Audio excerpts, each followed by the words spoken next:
बाबा के दुआरवा हरदिया क पेड़वा हरदी फूलाई आधी रात जी। बाबा के दुआरवा हरदिया क पेड़वा हरदी फूलाई आधी रात जी। घोड़वा चढ़ल दुल्हे कवन सिंह परी गई हरदिया पे डीठ जी। हरदिया ससुरु दाए जले बाई रंग भई पगड़िया रुमाल जी। हरदिया ससुरु दाए जले बाई रंग भई पगड़िया रुमाल जी।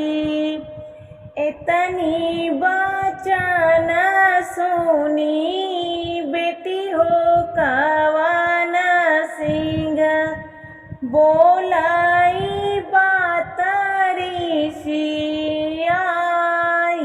जी। इतनी बचन सुनी बेटी हो कवन सिंह बोलाई बात ऋषियाई जी। इत हरदिया हमरे भैया का खेलवना भौजी का मर सुहाग जी। इत हरदिया हमरे भैया का खेलवना भौजी का मर सुहाग जी।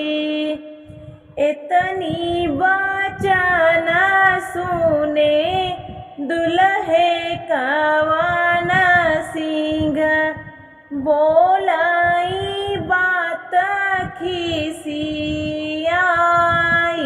जी।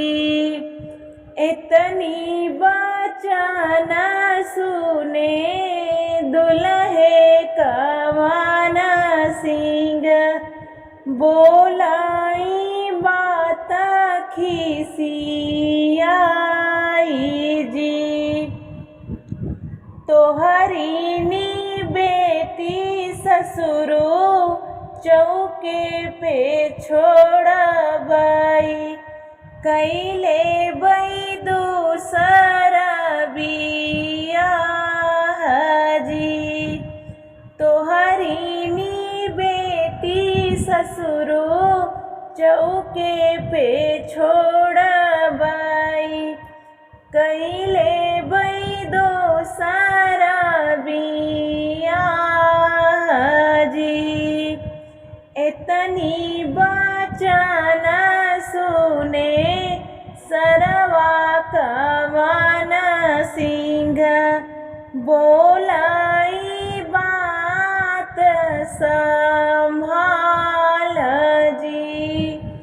इतनी बचन सुने सरवा कवन सिंह बोलाई बतिया के संभाल जी।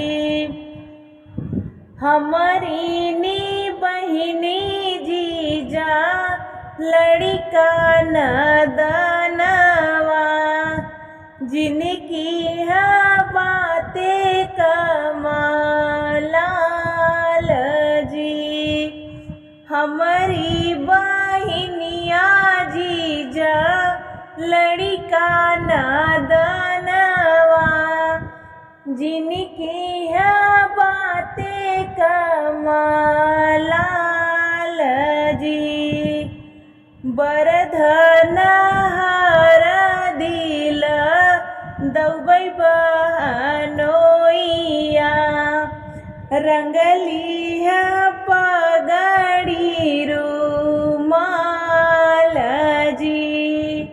बरधन हर दिला दौबै बहनोइया। रंगली है पगड़ी रुमाल जी। बाबा के दो